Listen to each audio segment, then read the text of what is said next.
My name is Ryan Mercer, and 3 months ago, the woman I thought I'd spend the rest of my life with walked out of our apartment like she was brushing lint off her coat.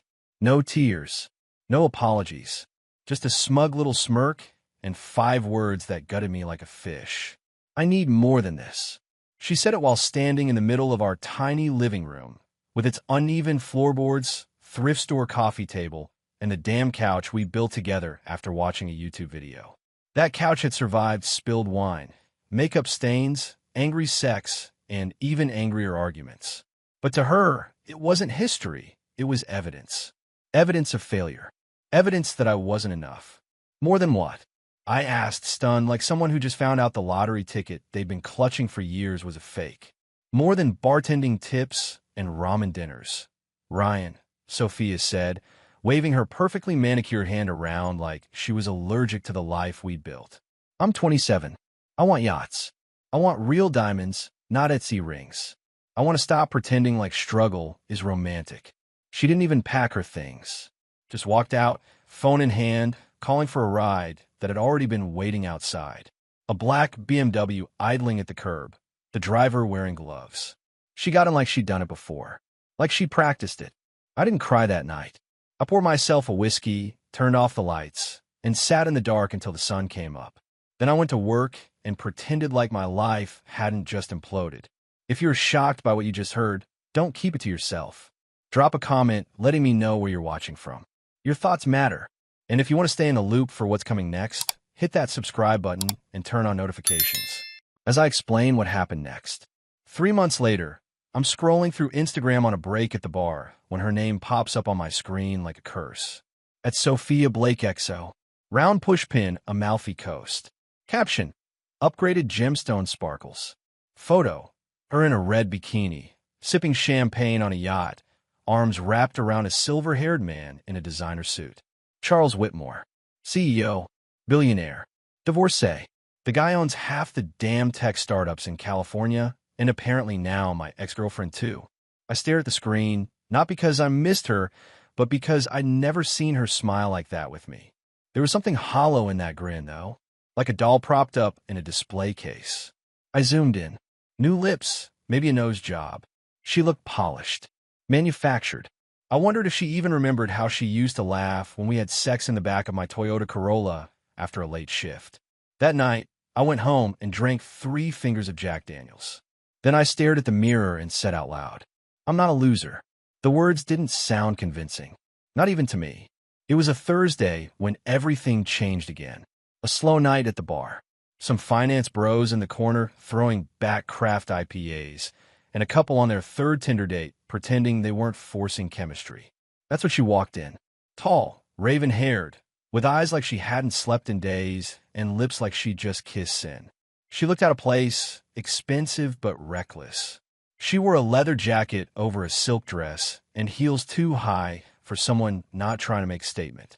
She strutted up to the bar like she owned it and ordered a shot of tequila and a gin and tonic. Can I see your ID? I asked automatically. She smirked and pulled out a black Amex card instead. Does this work? I chuckled. I mean, not for age verification. She leaned in, her voice low and smoky. Let's say I'm legal. Very legal. You gonna give me the drink, or are we playing cop and criminal all night? There was something about the way she said it. Playful, dangerous, like she wanted me to say no just to start a fire. I poured the drinks. She tossed the tequila back, winced, then looked at me with a gleam in her eye. You don't belong here. I raised an eyebrow. Excuse me. You look too bitter, too sharp, like you're using this bar to bury something.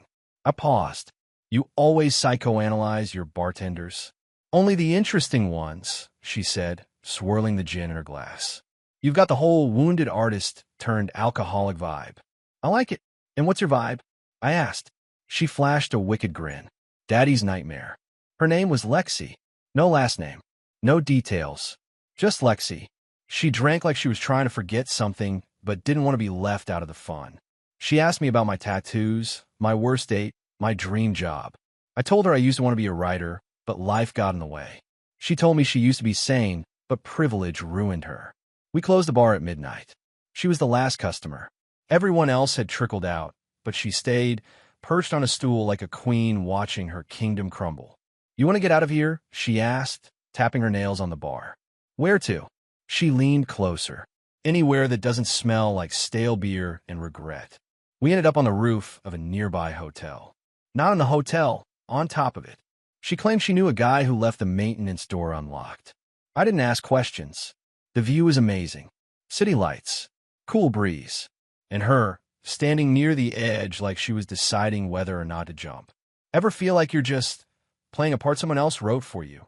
she asked. "Every damn day." She turned to me then, eyes wild. "I like you, Ryan Mercer." I stiffened. "How do you know my last name?" She smiled, slowly. "Because I know who you are, and I know who she is." My blood turned cold. "Your ex-girlfriend? Sophia? She's dating my father." I stared at her. "Your?" "Yup.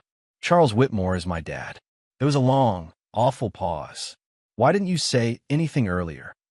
I asked. "Because I wanted to see how long it would take you to figure it out. And because I like games." "This some kind of sick setup?" She walked closer. "No. This is me saying, I hate them both too." I looked at her, really looked. The expensive dress, the dead eyes, the hunger for chaos. She wasn't just a rich girl slumming it. She was something else entirely. "What do you want from me?" I asked. She tilted her head. "You want revenge. I want destruction. Sounds like we're perfect for each other." I should have walked away right then. I should have gone back to my apartment, down another drink, and tried to rebuild the version of me that Sophia shattered. But instead, I smiled. "Game on. You ever stand on the edge of a cliff, knowing the fall might kill you, but jump anyway because the silence behind you is worse than the risk ahead?" That's what it felt like, standing beside Lexi Whitmore. Not just a pretty face, not just a rich girl. She was chaos bottled in perfume and privilege, and somehow she just handed me the match to blow up the life that left me in the dirt. After she told me she was Charles Whitmore's daughter, we stood in silence for a few beats. Her eyes locked on mine like she was daring me to flinch. I didn't. "Why do you hate them?" I finally asked. Lexi leaned back on the rooftop ledge like she did this kind of thing all the time.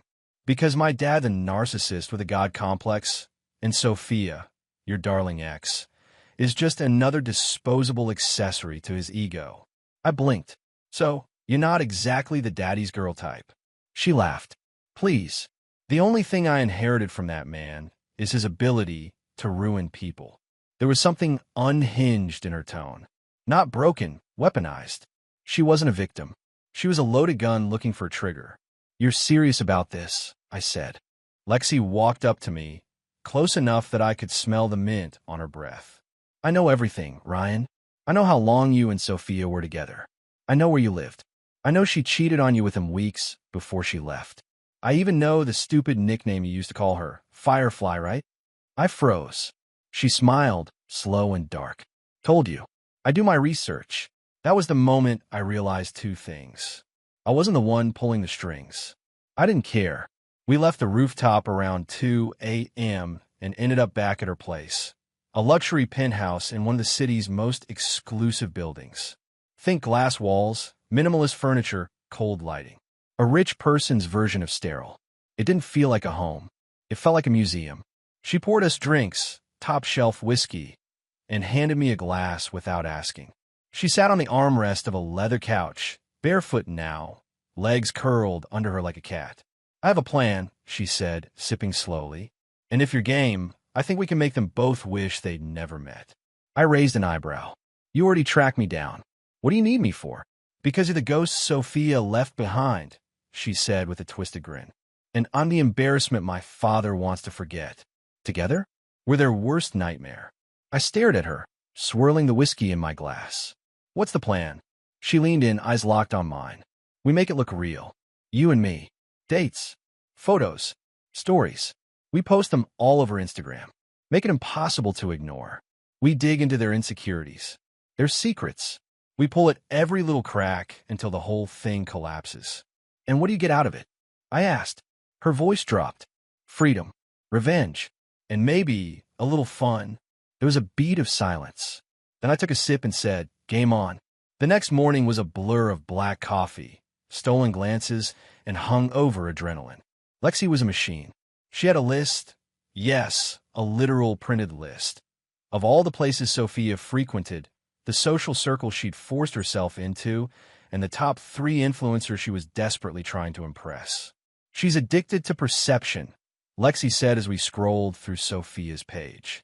So we shatter the image she's building by being louder, hotter, and messier. Sounds like we're going full nuclear, I muttered. Lexi grinned. Exactly. Our first step? A date, public, visible, and scandalous. Lexi booked a dinner at Mara, the kind of upscale restaurant where a glass of water probably costs half my rent.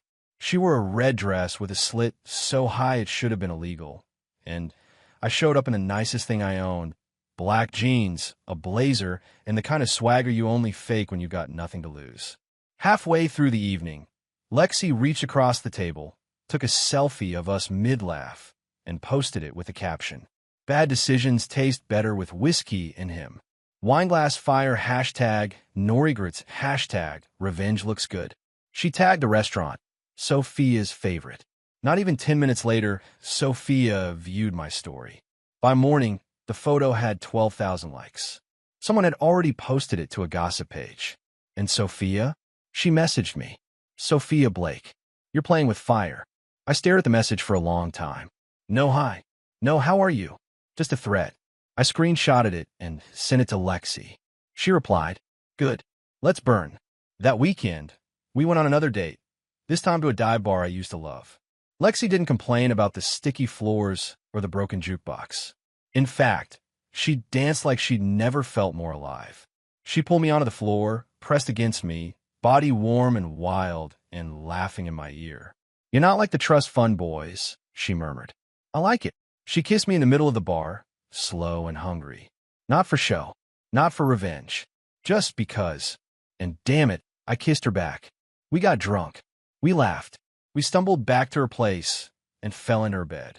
I told myself this was part of the plan, that this was just another move in a long game of vengeance. But the way she looked at me, like I wasn't broken, like I was something dangerous and valuable at the same time, it messed with me. She wasn't pretending, and neither was I. The next morning, I woke up to the sound of Lexi cackling from the kitchen. Morning, lover boy, she said, waving her phone. Guess who posted a picture with Daddy at the exact same restaurant we went to 2 nights ago?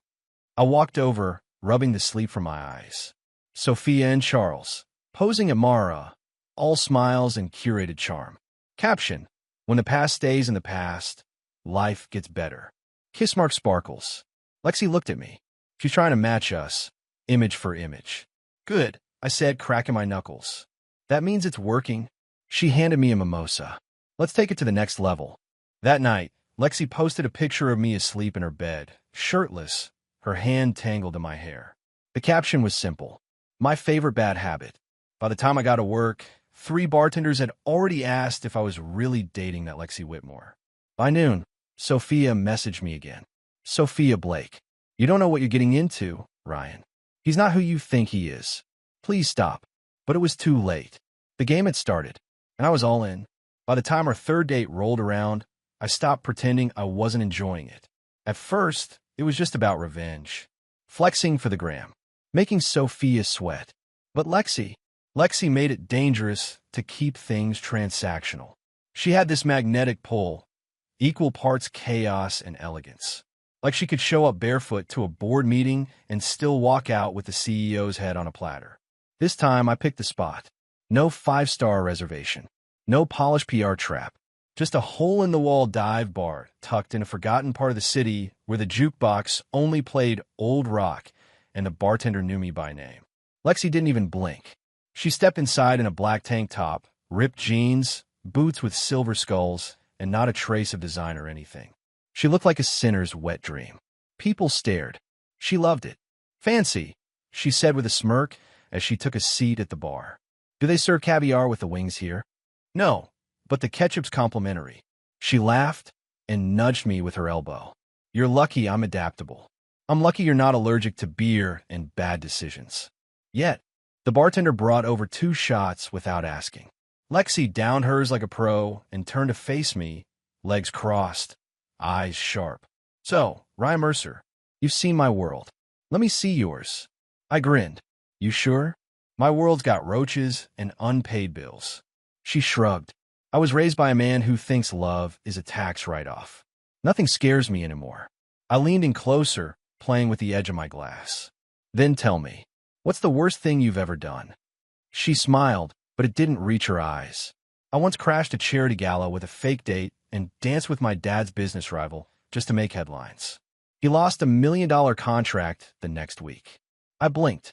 Damn. I was 17. I let out a low whistle. You're something else. Lexi leaned forward, voice low. And what about you? What's your worst? I met her stare, letting Sophia believe she could walk all over me. Her smirk faded. For a split second, her expression softened, something close to understanding flickering across her face. Then just as quickly it was gone. Well, she said, lifting her glass, to never letting them walk again. We clinked. Halfway through the night, she dragged me onto the bar's tiny dance floor, if you could even call it that. Just a corner with some flickering lights and a decades-old sound system. The Rolling Stones blasted through the speakers, gritty and unapologetic. Lexi moved like the beat was built for her. Wild, reckless, free. She pulled me close, arms around my neck, hips swaying dangerously against mine. People watched. I didn't care. Neither did she. You always dance like this? I asked. Only when I'm trying to forget I'm someone's daughter. I stared at her. You know, I think I'm starting to like the real you. She leaned in, lips grazing my ear. That's the problem, Ryan. I don't think either of us remembers what's real anymore.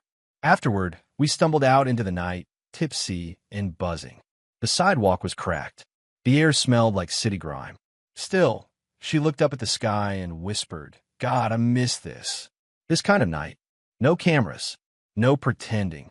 You really hate that life, don't you? She stopped walking and turned to face me. I hate what it turned me into. We stood there for a long moment. Then she kissed me. Not for the cameras. Not for revenge. It was soft, unrushed, like she was trying to rewrite every fake moment with something real. When we finally pulled apart, I felt a shift. This wasn't just a scheme anymore. Back at her place, things blurred again. We didn't talk. We just fell into each other like we'd been starved. Clothes hit the floor. Skin to skin. No rules. No hesitation. Just need. She clung to me like I was the only thing grounding her. And I let her. For that one night, revenge melted away. There was no Charles. No Sophia. No billionaire shadows lurking in the background. Just Lexi and me.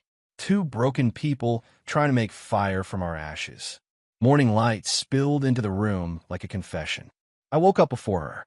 She looked peaceful, vulnerable, even, curled into my side like maybe, just maybe this wasn't a game to her anymore either. But the illusion shattered the second her phone buzzed.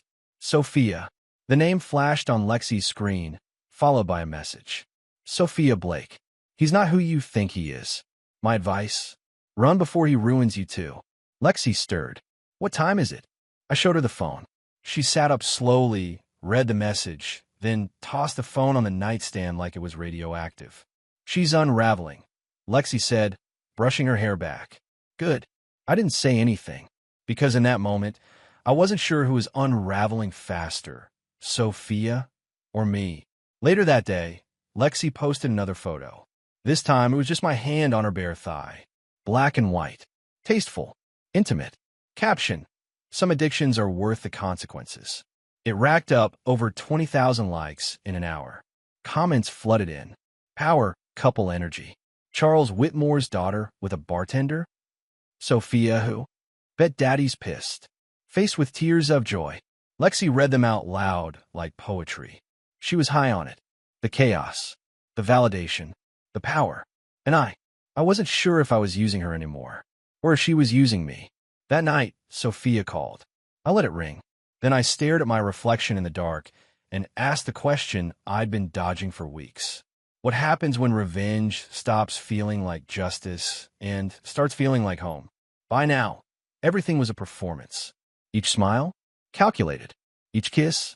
Captured. Each post? A bullet. Lexi and I weren't just playing the revenge game anymore.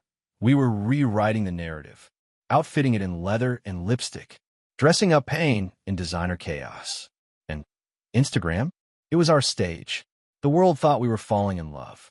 But the truth? We were falling into something much darker. It started with a tag. Lexi uploaded a photo of us at her father's favorite sushi restaurant. She was laughing into my neck, chopsticks held like weapons, my hand low on her hip. You couldn't fake that kind of chemistry, even if part of me still wished it was fake. She tagged the location. Then, with a devil's grin, she added one more tag. At Sophia Blake XO. I nearly choked on my water. You tagged her? Lexi didn't flinch. You want her to feel it or not? Lex, I said, lowering my voice. She's already spiraling. Messaging me. Calling me. What if we push too far? She sipped her wine. There's no such thing. Not when they started the war. A notification pinged on her screen. Sophia had seen the post. Less than 30 seconds later, so had Charles. Lexi looked at me, her eyes glittering. Now, let's see who blinks first. The backlash started fast. By morning, a gossip blog ran an article titled, Heiress Lexi Whitmore dating ex-boyfriend of father's girlfriend. Coincidence or cold-blooded shade? The headline was tacky. The story was worse. Photos of me bartending. Screenshots from Sophia's account before she wiped it clean. They even dug up an old Valentine's post Sophia had made of me in 2021, captioned, "To the man who sees me when no one else does." Lexi read that one out loud and mock-gagged. Gross. She writes like a high school sophomore. She used to be sweet. I muttered, mostly to myself. Lexi looked up. Sweet doesn't leave you for a man twice her age. Fair point. Sophia messaged me again that day. This time, she didn't hold back. Sophia Blake. What are you doing, Ryan? She's unstable. You think you're getting revenge, but she's using you. Charles is furious. You don't know what he's capable of. I stared at those words. Charles is furious. You don't know what he's capable of. That line hit different. It wasn't desperation. It was fear. I showed it to Lexi, expecting her to laugh. She didn't. She's trying to scare you, she said flatly. No, I said slowly. She's scared for me. That's different. Lexi went quiet. She stood by the window, arms crossed, watching the street below like it might swallow her whole. You ever wonder if this is going too far? I asked. She turned to me. You ever wonder what it would have been like if she didn't leave you? Ouch. That shut me up. Later that week, I caught Lexi in her bathroom, applying lipstick in front of the mirror like she was preparing for war. What are you doing? I asked. She turned, the color blood red. Photo shoot. I invited a friend to help. You'll be shirtless. I raised an eyebrow. You plan a thirst trap? It's not a trap if they keep walking into it. An hour later, she was on my lap in front of her fireplace, draped in silk, her mouth inches from mine, while her photographer friend snapped dozens of moody, soft-lit shots. She posted the best one that night. Caption, "The fire we started can't be put out. Fire Blackheart hashtag burn bridges hashtag no regrets." It exploded, and Sophia finally snapped. The next day, she walked into my bar, unannounced, uninvited, and still wearing a $3,000 trench coat, like she owned the oxygen in the room. Heads turned. My coworker whispered, "Is that her?" It was. She looked different, thinner, tense, eyes dark-ringed like she hadn't slept in days. She slid onto a stool across from me and ordered a gin and tonic without looking up. "Sophia," I said flatly. "Ryan," she replied just as cold. "We need to talk." I glanced at the manager. He nodded. 10-minute break. I walked her to the side door, out into the alley behind the bar, where the smell of trash and cigarettes killed the luxury illusion she carried. "What do you want?" I asked. She turned to me, angry and brittle. "You think she cares about you? You think you're anything more than a toy to her? You cared once. Then you left. She's dangerous, Ryan." "Maybe I like danger now." She exhaled sharply. "You don't get it. Charles isn't just rich. He's connected. He finds out you're dating Lexi to get to me. He'll bury you." I stiffened. Sophia stepped closer, pleading, "Just walk away. Please, before this turns into something you can't fix." And for a second, I saw it. The girl I fell in love with. Scared. Soft. Human. But then Lexi's voice cut through the moment like a blade. "Wow," she said from behind us. "Didn't realize this was a reunion tour." I turned. Lexi stood at the alley entrance, arms folded, eyes stormy. "Lex," I started. "Save it." She stormed past me and glared at Sophia. "Don't pretend you care about him. You just don't like losing." Sophia shook her head. "You have no idea what you're getting into." Lexi smirked. "Neither does he. That's what makes him fun." She grabbed my hand. "Come on." I hesitated but followed. Back in her penthouse, Lexi slammed the door shut behind us.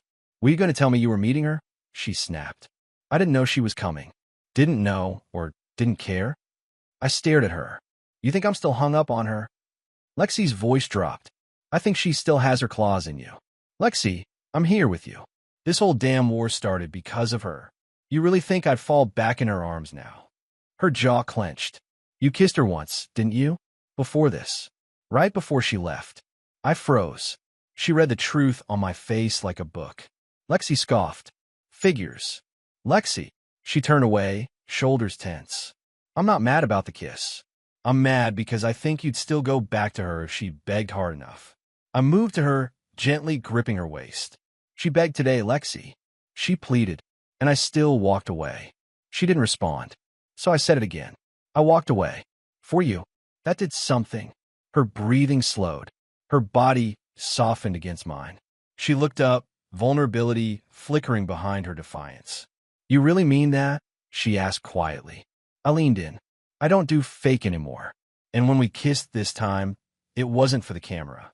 It was messy, raw, unfiltered, like we were both trying to forget who we used to be. But deep down, I knew something had shifted. This wasn't just about revenge anymore. This was about survival. Because Lexi was right about one thing. Charles Whitmore doesn't lose. And Sophia had just declared war. Let me tell you something about walking into a billionaire's mansion with his daughter on your arm. You feel the power the moment the doors open. Not the kind that shouts, no. This power whispers. It hums in the marble floors, the glass chandeliers, the art that probably costs more than your entire bloodline. And every inch of it is designed to make you feel small. Lexi just walked like she owned it. I, on the other hand, was sweating through my one tailored jacket. "You didn't tell me your father would be here," I muttered through clenched teeth as we passed a sculpture that looked like it belonged in the Louvre. Lexi smiled wickedly. "What's the fun in warning you? This isn't a date. It's a declaration of war." "Exactly," she purred, adjusting her black satin dress. "You're my plus one. Try not to spill wine on the antique rug." I wanted to punch something, preferably Charles Whitmore's smug face. But instead, I followed Lexi through a foyer that could fit 3 of my old apartments. Then we entered the dining room. And there he was, Charles Whitmore, 60-something, silver hair, tailored navy suit, a Rolex so clean it looked like it polished time, sitting at the head of the table like a king surrounded by carefully chosen courtiers, business partners, fake friends, and, at his left side, her, Sophia. She saw me before he did. Her face paled. Her wine glass shook slightly as she raised it to her lips, pretending to sip. Her eyes locked onto mine, wide and silent, like she was watching a ghost walk through fire. "Lexington," Charles said with a smile so sharp it could cut glass. "How delightful of you to grace us with your presence." Lexi gave a mock curtsy. "Wouldn't miss it, Daddy. And this is Ryan, my date." Charles's gaze shifted to me, measured, cold, like he was calculating my worth down to the thread count of my shirt. He extended a hand. I shook it. Firm grip, bone-deep tension. "Mr. Mercer," he said coolly, "I hear you mix drinks. What an interesting profession." I smiled, teeth clenched. "I find intoxication brings out the truth in people. You'd be surprised what your world says when a masks drop." Lexi let out a soft laugh beside me. Sophia looked like she wanted to crawl under the table. Charles's smile didn't move. Indeed, dinner was a masterclass in psychological warfare. Every bite of caviar came with a passive-aggressive comment. Every wine refill felt like a power play. Charles's friends tried to make me feel small with polite condescension, asking about the bar scene like it was a third-world country. Lexi, to her credit, played it like a violin. She flirted with me shamelessly in front of everyone.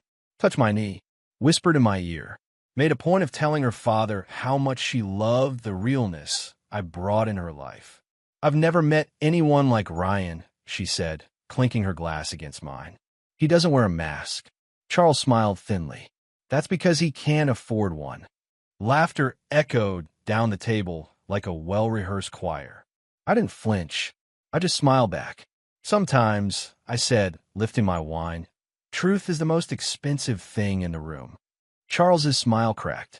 Sophia looked like she was holding her breath. After dinner, while Lexi got cornered by a family friend asking about charity appearances, Charles approached me in the hallway. Mr. Mercer, he said, walk with me. I followed him past paintings older than my great-grandparents and into a private study that smelled like mahogany and arrogance. He poured 2 fingers of scotch, handed me a glass, sat behind his desk like a judge preparing for sentencing. I like knowing who's in my daughter's life, he said casually, especially when that person is connected to someone I care about. I sipped the drink silent. He set his glass down. Sophia has told me everything. About you. About your history. She's been through a lot. I'd hate to see her get dragged back into drama. I'm not the one who dragged her here. He ignored that. Lexi is impulsive. Volatile. She attaches herself to destruction like it's perfume. You're a convenient rebellion. I lean forward. Maybe. Or maybe I'm the reality check this family's been avoiding. Charles's smile dropped. I don't like games, Mr. Mercer. Good. Because I'm not playing. A beat of silence passed. Then Charles's voice dipped, calm and lethal. Stay away from my daughter. My heart thudded. He stood. You've had your fun. Now take the out before things get complicated. I stood too. You can't scare me with tailored threats and expensive whiskey. I'm not threatening you, Charles said, walking to the window. I'm promising you. If you keep digging, you won't like what you find. He turned. You don't know who you're dealing with. I walked out of that study feeling like I'd just escaped a cage made of gold and silence. Lexi found me near the hallway, eyes narrowed. He talked to you. Yeah, I said. What did he say? I looked her dead in the eye. He said to stay away from you. She smiled. Not out of joy, out of war. Then we're exactly where we need to be. Later that night, back in Lexi's bed, I lay awake as she slept beside me. Charles's words echoed in my head, not because they scared me, but because they rang with truth. There was more beneath the surface. And whatever it wasn't just about Sophia. Lexi's war with her father ran deeper than I thought, and I was now knee-deep in the fire. It was the silence that finally got to me, not the shouting, not the passive-aggressive Instagram captions, not Charles Whitmore's veiled threats. It was the silence that creeps in after the storm, that eerie calm where people stop talking because they've started planning. That's where we were now. Lexi was quiet, not the sexy, mysterious kind of quiet, the distant kind, the haunted kind, like she was folding herself inwards and locking the door behind her. And after that dinner from hell, I couldn't blame her. Charles had drawn his line in the marble. Sophia had begged me to walk away. And Lexi, she hadn't posted in 2 days. That wasn't just strange. It was terrifying. Okay, talk to me, I said one night, as we sat on a rooftop patio under a sky full of city smog and regret. You've been off since that dinner. Lexi was curled up in a blanket, hair messy, makeup-free, glass of wine in hand. She looked more human than I'd ever seen her. She didn't look at me when she spoke. My mom disappeared when I was 8. The words hit like a slap in the dark. I blinked. What? She finally turned her head, eyes glassy. Everyone said she ran away, that she couldn't handle the lifestyle, that she left me and Dad behind to go find herself, or whatever bullshit rich people tell themselves. You think that's a lie? Lexi took a long sip of wine. I know it is. My mom loved me. She wasn't perfect, but she would have never left me. I sat back, letting that sink in. And Charles? I asked. Covered all up, she said flatly. One day, she's screaming at him on the stairs. The next? Gone. No note. No calls. No investigation. Just silence. I exhaled slowly. Jesus. After that, he got worse. Controlled everything.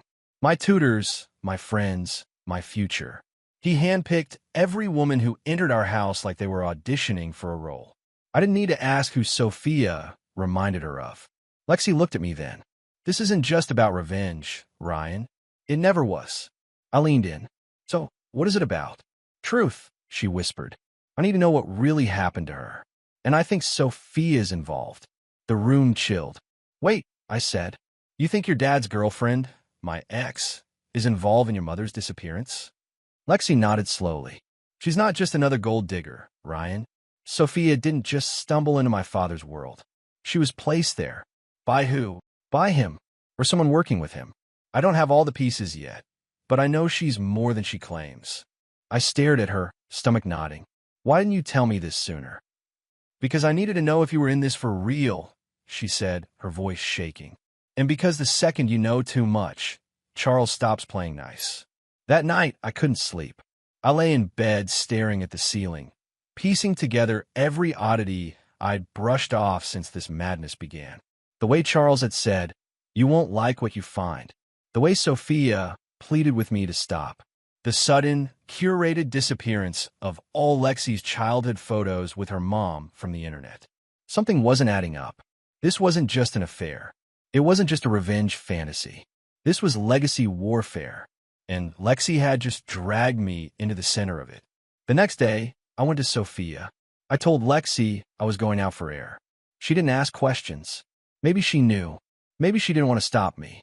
I found Sophia at her favorite cafe, her hair in a bun, oversized sunglasses on, reading a self-help book like it was her religion. She looked up. Her face froze. Ryan, save it, I said, sliding into the seat across from her. Tell me the truth. She lowered her sunglasses. What truth? What happened to Lexi's mom? Her eyes widened, just for a second. Then she masked it. I don't know what you're talking about. Yes, you do. And you're going to tell me. Because if you don't, Lexi's going to burn your entire world down trying to find out. Sophia's hand shook slightly. She set her coffee down. This is dangerous, Ryan. Not as dangerous as staying silent. She looked around, leaned in, and whispered, "You didn't hear this from me." I nodded. She exhaled. Her mom didn't leave. She found something out about Charles. Something that scared her. She confronted him. The next week gone. No calls. No trail. Nothing. What did she find out? I don't know. But Lexi's right. Charles doesn't just collect women. He erases them. A chill crept up my spine. He'll come after you next, she added. Both of you. Then why stay? Because leaving is harder than it looks. Sophia's voice cracked. And because part of me still hopes someone burns him to the ground. I stood slowly. My hand was shaking now, too. Then help us. She shook her head. I can't. Then stay out of the way. Back at Lexi's place, I found her standing on the balcony, wind in her hair, staring out like a queen waiting for the world to kneel or burn. I talked to Sophia. I said. Lexi didn't flinch. And she confirmed it. Your mom didn't just leave. She was silenced. Lexi swallowed. Hard. Her hands clenched the railing. And we're next, I added. Unless we beat him to it. Lexi turned to me, tears in her eyes, but not fear. Rage. I told you, she whispered. This isn't just revenge. She took my hand, gripped it tight. This is war. There's a moment, right before the fall, where everything seems frozen. Like time is holding its breath. Like if you just don't move, maybe the crash won't come. That's where I was, with Lexi, right on the edge of something we couldn't undo. She had declared war, and I'd chosen her side. But what neither of us realized was that the war wasn't just outside us anymore. It had seeped between us, poisoned the air we breathed. And the next hit was coming from inside. The morning started simple. Lexi was making coffee in a hoodie and boy shorts, humming a Nirvana song as if her entire family legacy wasn't a ticking bomb. I was scrolling through messages trying to figure out how we could get our hands on Charles's encrypted files, documents Sophia swore existed, ones that could finally blow this thing wide open. And then I saw it. A message I'd missed from 3 nights ago. From Sophia. Sophia Blake. You said you were done, but you're still playing both sides. Lexi doesn't know, does she? Tell her before I do. The blood drained from my face. Because she was right. 3 weeks ago, before the first kiss, before the fire started, I'd met Sophia for drinks. One last conversation. One last attempt to make sense of her betrayal. I told myself it was for closure. But really? I think part of me still wanted to understand why I wasn't enough for her. That night, she cried. She kissed me. I didn't stop her. And I never told Lexi. I tucked the phone away and walked into the kitchen, trying to act normal. Lexi handed me a mug. You okay? You look like you saw a ghost. I forced a smile. Just tired. But ghosts don't haunt you because you're tired. They haunt you because you buried something you weren't supposed to. And I'd buried a kiss. A night. A betrayal. That was about to rise from the grave. It happened later that day. Lexi was upstairs, printing out old articles for the file we were building on Charles. I was on her couch when my phone buzzed again. This time, Sophia didn't text. She posted. Photo, a blurry security camera still. Me and Sophia. In a booth. Her hand on my chest. My mouth inches from hers. Caption. Careful who you trust. Some fires start from inside the house. My heart stopped. Within minutes, the post had gone viral. Sophia's followers, still in the tens of thousands, were eating it up. The comments were brutal. Was he sleeping with them both? Lexi's gonna snap. What's with this guy and billionaire families?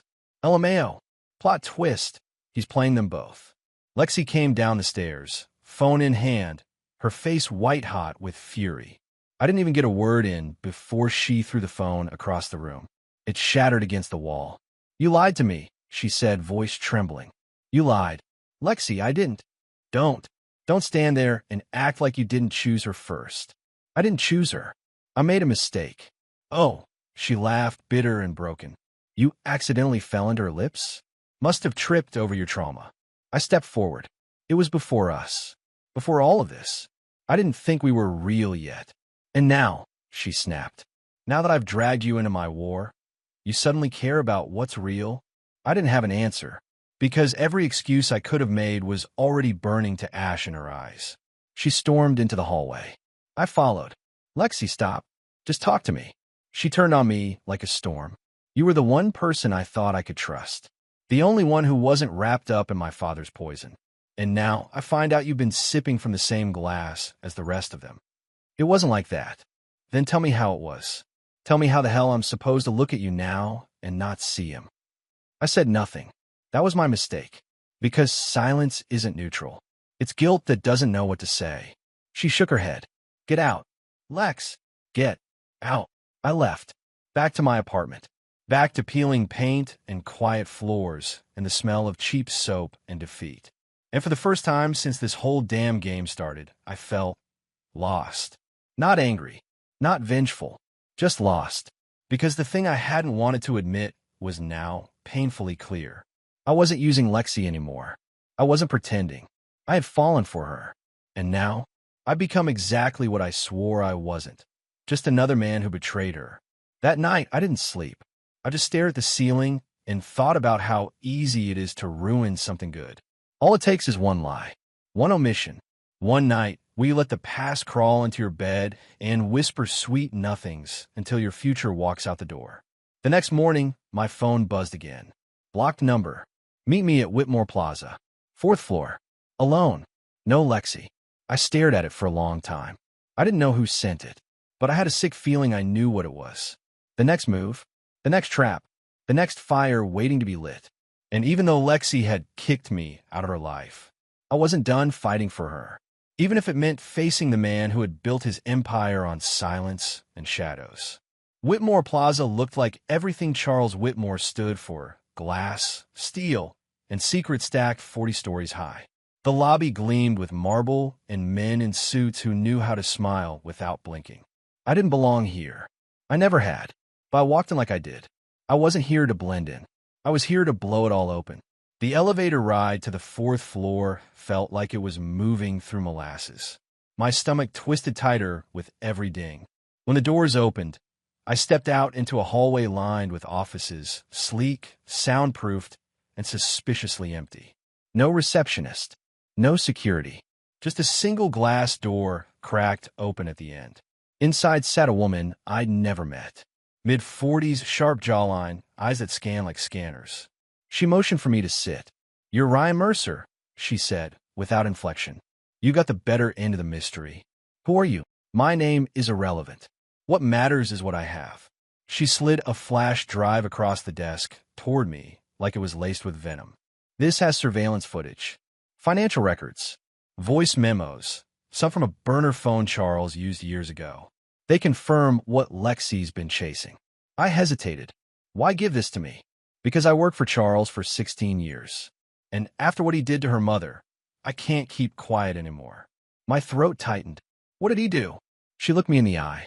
He didn't just cover up her disappearance. She paused, like the words might kill her if she said them too fast. He orchestrated it. She explained everything. Slowly, precisely, like someone who had rehearsed this confession 100 times, but never had the courage to speak it until now. Lexi's mother, Isabel, discovered something about one of Charles's offshore accounts. Millions hidden, linked to shell corporations and bribed officials. She threatened to go public. She never got the chance. The official story said she vanished while on a spiritual retreat. But the truth? Charles paid someone to stage her disappearance. A crash. A body that was never found. A closed case bought with a judge's silence and a coroner's signature. Isabel didn't just leave, the woman said, voice shaking. She was erased. My jaw clenched. Why now? She sighed. Because Lexi's walking the same road. And she doesn't know Charles already has someone watching her. 2 days ago, he gave the order to shut this down. My blood ran cold.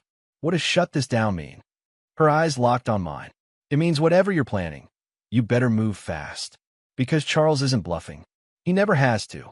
I took the flash drive and left without another word. My hands shook as I rode the elevator down. I had proof. Finally. But I also had a new problem. Lexi wouldn't answer my calls. She was still furious. Still hurt. And rightfully so.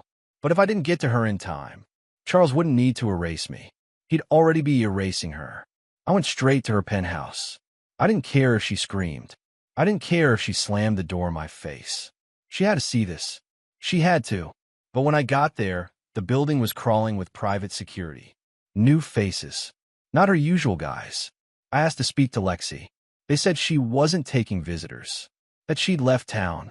I didn't believe them. I forced my way past the front desk. I rode the elevator. I slammed my fist on her door. No answer. Not even a sound inside. Like she was already gone. Like he'd gotten to her first. I called Sophia. She picked up on the second ring. I don't know where she is, she said immediately. Charles pulled something. He's gone silent. He's trying to disappear her.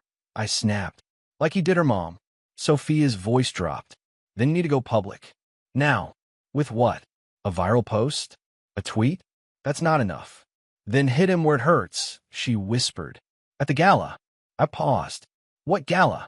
The Whitmore Foundation's annual charity event. Tomorrow night. Every politician, CEO, and media outlet will be there. Lexi's supposed to speak. If she doesn't show, people will ask questions. That's your moment. I clenched the phone. Then I'll make sure I'm there. Sophia hesitated. Ryan, be careful. The next day was a blur of preparation. I printed the documents from the flash drive. I organized the audio files. I sent encrypted backups to 3 different people, including Sophia, just in case I didn't make it back. Because this wasn't just revenge anymore. This was survival. The gala was held in a private museum Charles practically owned. Gold chandeliers, crystal towers of champagne, photographers snapping pictures of people who smiled with their teeth and lied with their eyes. I slipped in through the back, dressed in black, flash drive in my pocket, adrenaline in my veins. The ballroom was packed. Charles stood at the podium, all charm and smirk, thanking donors and shaking hands like nothing was wrong. Lexi was nowhere to be seen. My chest tightened. I turned to leave, ready to make a scene, ready to hijack the mic, ready to burn it all down, when I heard a voice behind me. You're late. I turned. Lexi. Hair curled. Eyes fierce. Wearing a dress so sharp it could slice a man in half, and heels that said she wasn't afraid to. You're here. I breathed. Of course I'm here, she said. You think I let my father steal my voice twice? I stepped closer. Lex, I have the proof. Everything. Your mom. The accounts. The cover-up. I know, she said. Sophia told me. She paused. Then, softly, but with steel underneath. You still should have told me about her. About that night. I know, I said. I was a coward. She looked me over. then nodded. Well, she said, be brave now. And she took my hand. We walked toward the podium together. Charles saw us. His smile faltered. His eyes narrowed. The room quieted. Lexi stepped to the mic. Her voice didn't shake. Good evening, she began. I was supposed to read a speech my father's PR team wrote. About charity, legacy, family. She smiled coldly. But I'm not here to talk about that family. Gasps. Cameras clicking. Charles moving toward the stage. Too late. I stepped up beside her and plugged in the flash drive. The screen behind us flickered. Audio began to play. Charles's voice. If she talks, we both go down. Make sure she doesn't. Silence. Then chaos. Gasps. Screams. Phones out. People recording. Charles froze. Lexi looked down at him. This is what legacy really sounds like, she said. Security rushed the stage. But it didn't matter, because the fire was already lit. And for the first time in a long time, Lexi didn't look haunted. She looked free. Charles Whitmore didn't shout. He didn't panic. He didn't even blink. When the audio file played over the ballroom speakers, his voice ordering the erasure of his own wife, the man just straightened his tie, stepped off the stage, and walked out like he still owned the building. Because in his mind, he still did. And that was the problem. Security's coming for us, Lexi whispered, her hand gripping mine as the ballroom exploded into chaos. Guests were scattering. Journalists were shoving microphones in faces. Someone had already started a live stream. The truth was out, but the danger wasn't over. Back exit, I said, tugging her toward the side corridor. They'll expect that, she warned. They'll expect everything, I muttered. But that's never stopped us. We slipped into a service hallway lined with crates of empty wine bottles and rolled up red carpet. Somewhere behind us, I could hear Charles barking orders, his voice a quiet storm behind closed doors. We weren't safe. Not yet. Sophia met us 3 blocks away, behind a shuttered bookstore in Soho, engine running and nerves frayed. You just declared war on a man who once made a senator disappear, she said, flinging open the passenger door. Lexi climbed in. Good. Let him come. I jumped in after her and slammed the door shut. Where to? Sophia hit the gas. I bought a safe house upstate. No security cams. No trackers. I told you I'd help if the time came. Lexi glanced at her, unreadable. Why the change of heart? Sophia didn't answer right away. Then, softly, because he almost did it to me too, the car went quiet. 2 hours later, we were tucked inside a rundown lake cabin surrounded by woods and silence. It smelled like pine, dust, and paranoia. Lexi collapsed on the old couch. Her hand was still shaking. You okay? I asked, kneeling beside her. I think so, she said. I've never felt this alive, or this scared. You were brilliant tonight. She gave me a sad smile. You really think it's over? No, I said. I think he's going to come back swinging. Sophia stepped inside, phone in hand. I was right, she said. His legal team's already flooding the internet with denials. The Whitmore PR machine is spinning. But the audio, I started. They're saying it's AI-generated, she cut in. Fake. Deep fake tech.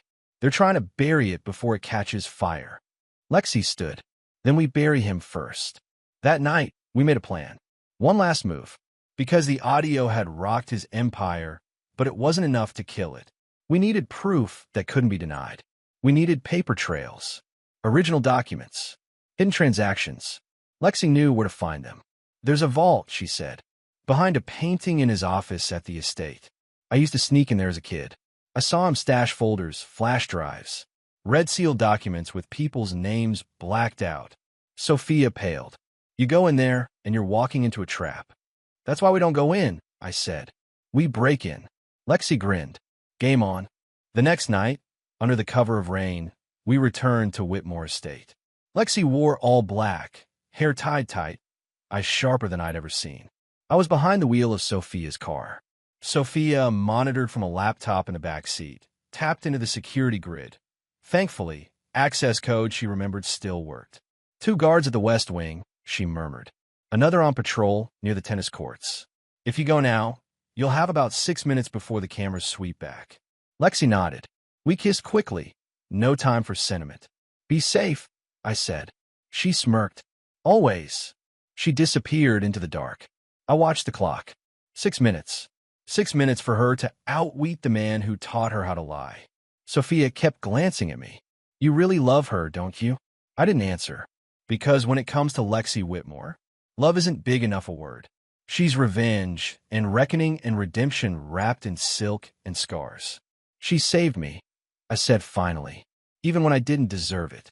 3 minutes later, my phone buzzed. Lexi. Lexi got it. All of it. Getting out now. Lexi, wait.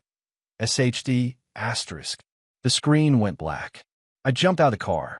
Sophia screamed for me to stop, but I was already running. Rain slashed in my face. My heart thudded like a war drum. The back gate was open. One guard lay unconscious on the ground. The side door swung in the wind. Lexi, I called out. No answer. Then a muffled voice. Charles. From the study. I crept toward the door. Inside, Lexi stood with her back to the fireplace, holding a flash drive. Charles stood across from her, calm as ever, sipping from a glass of scotch. You're braver than your mother, he was saying, but just as foolish. She died because of you, Lexi hissed. No, he replied. She died because she underestimated what I'm willing to do for control. I stepped in, gun raised. Yeah, I brought a gun. Because at this point, it wasn't paranoia. It was preparation. Step away from her, I said. Charles turned, smiled. You again. Lexi took the chance, grabbed a lamp, and smashed it into his head. He crumpled, not unconscious, but down. I grabbed Lexi and we ran. Back at the cabin, soaked and breathless, Lexi pulled the flash drive from her coat and dropped it on the table. This is it, she said. Proof of everything. Sophia plugged it into the laptop. Her eyes widened. God, offshore accounts, murder payoffs, even copies of the wire transfers for Isabel's disappearance. Names, numbers, dates. This is it. We looked at each other. This was the kill shot. The empire Charles built was about to burn. Chapter 10. The Aftermath. From the perspective of Ryan Mercer. Approximate. 2000 plus words. It's funny how fast an empire falls when you pull the right thread. 3 days. That's all it took. 3 days after Lexi walked out of her father's mansion with a flash drive full of secrets. The world turned on Charles Whitmore like wolves who finally smelled blood. Every major outlet ran the story. Financial fraud, corporate bribery, ties to missing persons, including Isabel Whitmore. And the damning audio? Real. Verified. Legal analysts couldn't spin it. PR couldn't drown it. And the cherry on top? Sophia went on live television. Sat down, mascara-free, voice shaking, hands clenched in her lap, and confessed. Everything. Her involvement. Her silence. Her fear. And her regret. I was part of the machine, she said. But the moment Lexi stood on that stage, I knew I couldn't keep protecting a monster just because I was too afraid to leave. The public didn't crucify her. They rallied. Because people love a redemption arc, especially when it comes wrapped in guilt and sacrifice. Charles was arrested in his Hamptons estate, surrounded by bodyguards who had suddenly forgotten how to take orders. The photos went viral. Him in handcuffs. Lexi, standing behind the crowd, watching with her chin high and her eyes blazing like a phoenix rising out of smoke. He didn't say a word as they dragged him into the armored car. Of course he didn't. Men like Charles don't beg. They burn quietly. But Bernie did. His assets were frozen. Board members resigned. And for the first time in 2 decades, the name Whitmore stopped meaning power and started meaning poison. Back at the cabin, Lexi didn't celebrate. She sat on the edge of the dock, barefoot, legs dangling over the cold water, staring into the ripples like they were telling her something only she could hear. I joined her in silence. We didn't need to talk. We'd survived the war. But survival doesn't mean clean. It doesn't mean healed. It just means you're still here. And sometimes that's enough. Do you hate me? I asked quietly. Lexi blinked. For what? For Sophia. For not telling you. For all the chaos I dragged into your life. She turned to me, and there was no fire in her eyes now. Just peace. Tired, bruised peace. I don't hate you, she said. I think you were broken. Just like I was. She paused, then added, I think we used each other to fight ghosts. Did it work? She gave me a small smile. Some of them, yeah. I looked at her, the girl who had once walked into a bar looking like rebellion with a pulse, and realized I didn't need revenge anymore. I had clarity, and sometimes that's even better. We sold the story to one outlet. One. No tabloid trash, no TMZ vultures. Just one journalist Lexi trusted, an old college friend of her mom's who had gone into investigative reporting. She told it like it was. No sugarcoating. No poor little rich girl spin. Just the raw truth. Lexi refused payment. She said some stories needed to cost nothing to mean everything. Weeks passed. Charles stayed in jail. No bail. No backdoor deals. Too many eyes were watching now. Lexi used the time to dismantle his foundation. She liquidated assets, returned stolen money, handed out grants to the women her father silenced. One check went to a woman in Brazil whose sister had disappeared after threatening Charles with a lawsuit. Another went to a nonprofit for missing mothers. Each payment felt like a small piece of Isabel being stitched back into the world. And for Lexi, it was penance. Her way of rewriting the legacy she was born into. Not with wealth, with justice. Sophia disappeared from the public eye, but not completely. She sent one last message to Lexi. I'm sorry for everything. If you ever want to talk, I'll be where the silence used to live. We didn't know what that meant. But Lexi saved the message. Didn't delete it. Didn't reply. Just saved it. That was enough. As for me, I went back to bartending. Not because I had to, because I wanted to. Something about pouring drinks and watching people be human again felt like healing. No fake smiles. No glass empires. Just stories told over whiskey. And peace. One night, Lexi walked into the bar. Hair in a messy bun. No makeup. Wearing a hoodie. And smiling. I heard you're the guy who helped burn down a billionaire, she said, sliding into a stool. I might have heard the same about you. She tapped the bar. Pour me something honest. I did.